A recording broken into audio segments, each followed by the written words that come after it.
Hello student. आज हम जिस गणितीय आकृति की चर्चा करने जा रहे हैं उसको हिंदी में आयत और अंग्रेजी में इसको रेक्टेंगुलर कहते हैं। रेक्टेंगुलर एक चतुर्भुज प्रकार की आकृति होती है और इसकी खास बात ये होती है कि आयत एक समतल आकृति होती है। देखो, आयत इस प्रकार का होता है, यहाँ पर ये लंबाई होती है, ये चौड़ाई होती है, ये लंबाई होती है, ये चौड़ाई होती है। और दूसरी बात, इसमें आमने सामने की जो भुजाएं होती हैं, देखिए ये इसके सामने है, ये इसके सामने, तो ये लंबाई में दोनों बराबर होती हैं और इधर वाली जो दोनों आमने सामने की हैं ये लंबाई में बराबर होती हैं। इसके बाद में इसका जो प्रत्येक कोण, इसमें 4 कोण होते हैं और सभी चारों कोण समकोण होते हैं, यानी 90 डिग्री, पहला, दूसरा, तीसरा, चौथा। इसके बाद में आता है इसके जो डायगोनल यानी विकर्ण होते हैं, तो विकर्ण यहाँ से लेकर यहाँ तक चलता है एक, दूसरा इस विकर्ण यहाँ से यहाँ तक, इसे 2 विकर्ण होते हैं और दोनों विकर्णों की जो लंबाई होती है वो बराबर होती है। तो सबसे पहले देखिए यहाँ पर, और इसका एक 2D आकृति होती है। 2D का मतलब होता है कि इसकी 2 विमाएँ होती हैं, एक तो लंबाई होती है और एक होती है चौड़ाई होती है। तो लंबाई इधर है और ये चौड़ाई इधर है। इसके बारे में देखिए, पहला, आयत एक समतल आकृति है, इसमें चारों प्रत्येक कोण समकोण होता है, इसके दोनों विकर्ण की लंबाई बराबर होती है, इसमें आमने सामने की भुजाओं की लंबाई बराबर माप में होती है।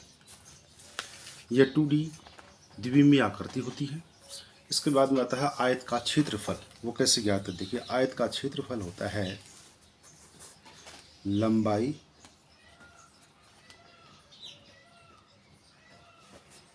गुणा चौड़ाई, वर्ग इकाई। मतलब अगर इसकी सेंटीमीटर में देखिए तो वर्ग सेमी हो जाएगा, या इसको लिख दीजिए L क्रॉस B, अर्थात LB वर्ग इकाई।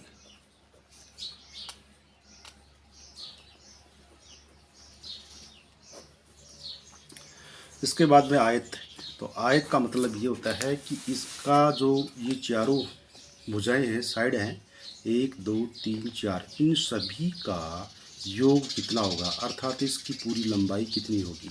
तो परिमाप से मतलब ये होता है कि आयत की सभी भुजाओं की लंबाई का योग, और वो होता है 2 ब्रैकेट लंबाई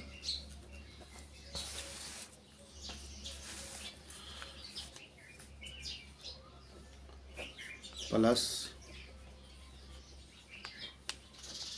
चौड़ाई, अर्थात 2L प्लस B इकाई।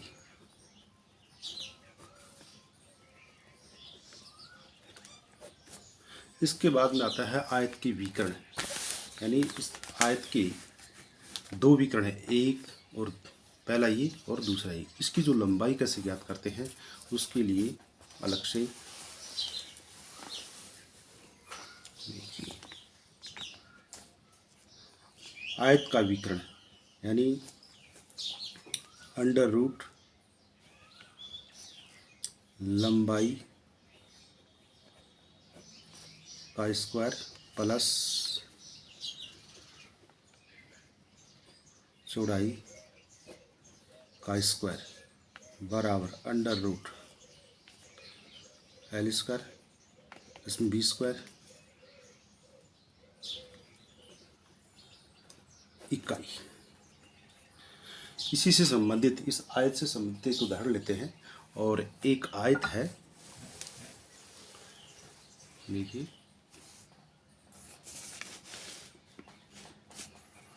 एक आयताकार आकृति जिसकी एक भुजा 10 सेंटीमीटर और दूसरी 5 सेंटीमीटर, तो उसका निम्नलिखित ज्ञात करो। आयत का क्षेत्रफल, आयत का परिमाप और आयत का विकर्ण। ठीक है, और ये आकृति कैसी होगी? देखिए, इस तरह से होगी। इसकी जो लंबाई है वो 10 सेंटीमीटर है और चौड़ाई है वो 5 सेंटीमीटर है।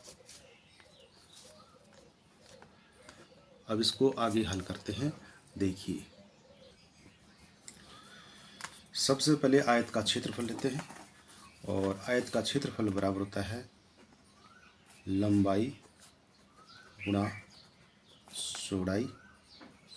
यहाँ पर हमारे को लंबाई दे रखी है 10 सेमी और चौड़ाई दे रखी है 5 सेमी। तो देखिए यहाँ पर इसको लंबाई बराबर 10 रखेंगे और गुणा 5 बराबर 50 वर्ग सेमी इसका क्षेत्रफल होगा। इसके बाद में आता है आयत का परिमाप। तो आयत का जो परिमाप होता है वो होता है 2 ब्रैकेट में लंबाई प्लस चौड़ाई, यानी 2 लंबाई हमें 10 दे रखी है और चौड़ाई हमें 5 सेंटीमीटर दे रखी है। 2 इनको जोड़ा तो 15 और बराबर 30 सेमी, अर्थात इसका परिमाप होगा वो 30 सेमी, यानी चारों भुजाओं की जो लंबाई होगी वो 30 सेंटीमीटर होगी। इसके बाद में आता है आयत का विकर्ण।